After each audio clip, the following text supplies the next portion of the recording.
Bismillahirrahmanirrahim. Assalamualaikum warahmatullahi wabarakatuh. Saya Zahida Aldina Nataki, mahasiswa PJJ PAI IAIN Syekh Nurjati Cirebon, kelas A6. Izin untuk menjawab pertanyaan dari UTS Ilmu Al-Quran. Pertanyaan yang pertama adalah bagaimana proses turunnya Al-Quran dan kodifikasinya.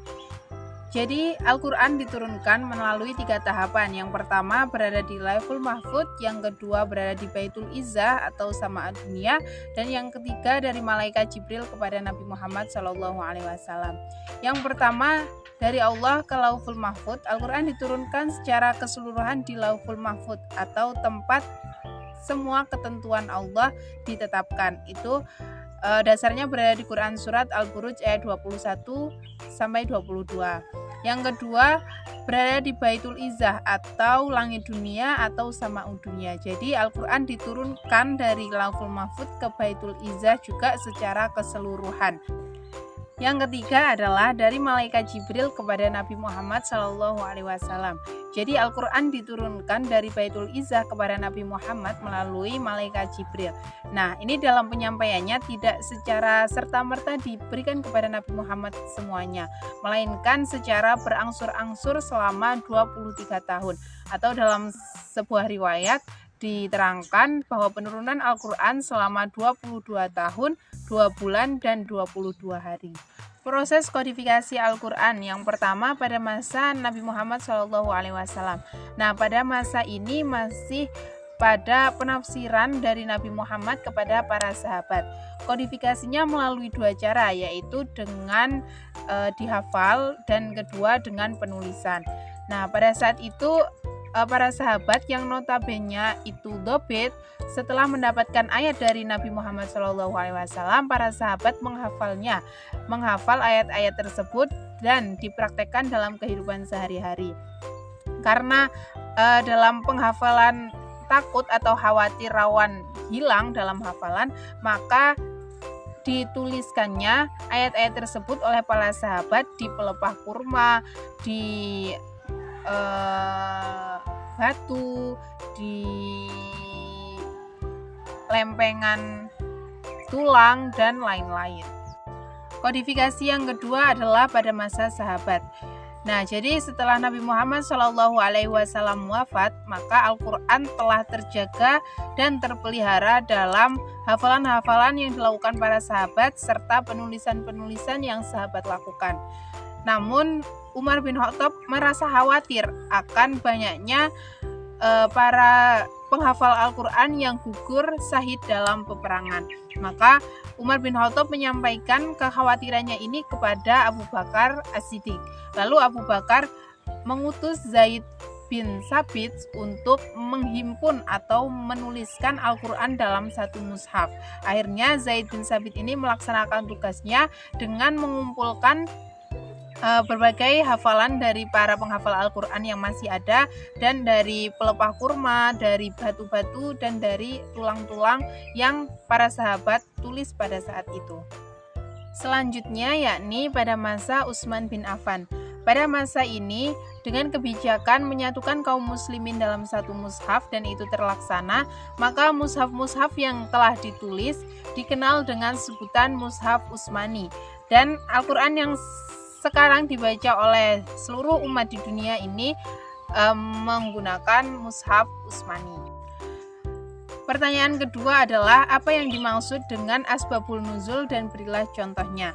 Asbabul nuzul berasal dari 2 kata, yaitu asbab dan nuzul, yang secara etimologi adalah sebab-sebab yang melatar belakangi terjadinya sesuatu atau sebab-sebab yang melatar belakangi turunnya suatu ayat dalam Al-Quran dalam rangka menerangkan, menjawab, atau menjelaskan suatu masalah yang ada dalam ayat tersebut.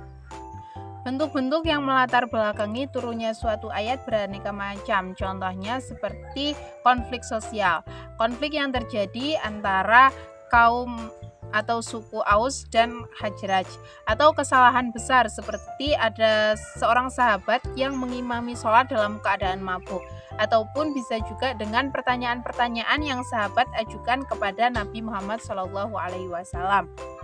Contohnya di Quran surat Al-Baqarah ayat 238. A'udzubillahi minasyaitonirrajim. Bismillahirrahmanirrahim. Hafidhu 'ala sholawati wassolatil wusta wa qumu lillahi qanitin. Yang artinya, dan peliharalah sholat dan sholat wusta dan berdirilah untuk sholat dengan khusyuk. Nah, di ayat ini ada dalam satu riwayat menerangkan bahwa pada saat itu Nabi Muhammad SAW sholat duhur dalam keadaan panas atau cuacanya panas, dan yang mengikuti sholat di belakang Nabi Muhammad hanya 1 atau 2 shaf saja, sedangkan yang lainnya adalah sibuk tidur siang dan sibuk untuk berdagang. Maka turunlah ayat ini. Pertanyaan ketiga adalah, apa yang dimaksud dengan munasabah Al-Quran dan berilah contohnya. Munasabah adalah ilmu yang mengkaji tentang aspek-aspek korelasi yang terdapat pada ayat atau surat dalam Al-Quran. Macam-macam munasabah ada 3. Yang pertama adalah munasabah antara kalimat dengan kalimat lain di satu ayat. Yang kedua, munasabah antara ayat 1 dengan ayat yang lainnya dalam satu surat. Dan yang ketiga adalah munasabah antara surat dengan surat lain di Al-Quran. Contoh munasabah di Quran surat Al-Baqarah antara ayat pembuka dan ayat penutup. Ayat pembuka di Quran surat Al-Baqarah ayat 1-2. A'udzubillahi minasyaitonirrajim. Bismillahirrahmanirrahim.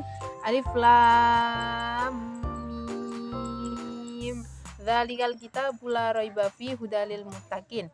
Dan ayat terakhir di Quran surat Al-Baqarah ayat 286. Bismillahirrahmanirrahim. Wa'fu anna waghfir lana warhamna anta maulana fangsurna 'alal qaumil kafirin. Di ayat pembuka surat menjelaskan tentang orang yang mendapat petunjuk, yaitu orang yang bertakwa. Sedangkan di ayat yang terakhir adalah untuk memerintahkan kepada kita semua agar kita berdoa, jangan sampai kita menjadi orang yang disiksa karena lupa dan salah.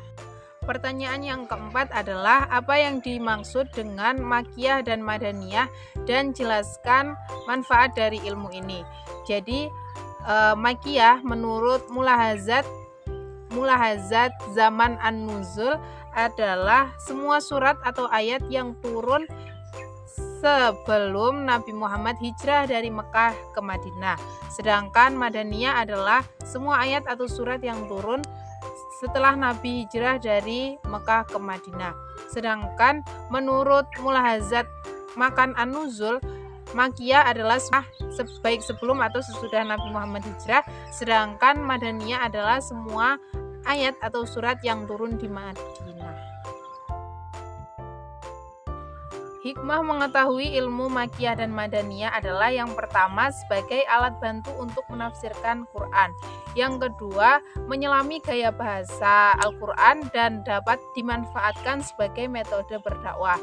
Yang ketiga, mengetahui antusias dari kaum muslimin yang tidak hanya menghafal Al-Quran tetapi juga sampai meneliti pada turunnya ayat dan fase turunnya ayat.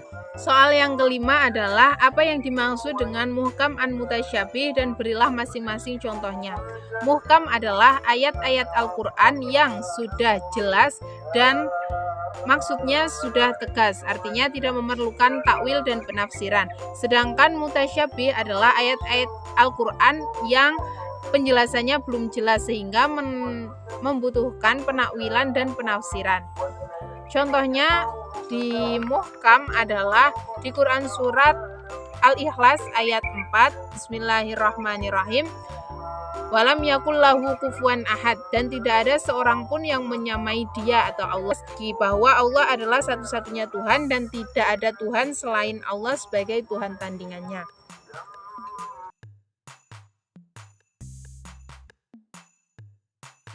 Dan contoh ayat mutasyabih ada di Quran surat Toha ayat 110.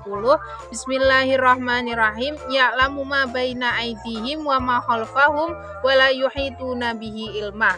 Yang artinya, dia Allah tahu apa yang ada di hadapan mereka dan apa yang ada di belakang mereka, sedangkan mereka tidak mengetahui apa-apa tentang ilmu Allah. Demikianlah jawaban UTS Ilmu Al-Quran dari saya. Saya mohon maaf yang sebesar-besarnya atas segala kekurangan dan kesalahan.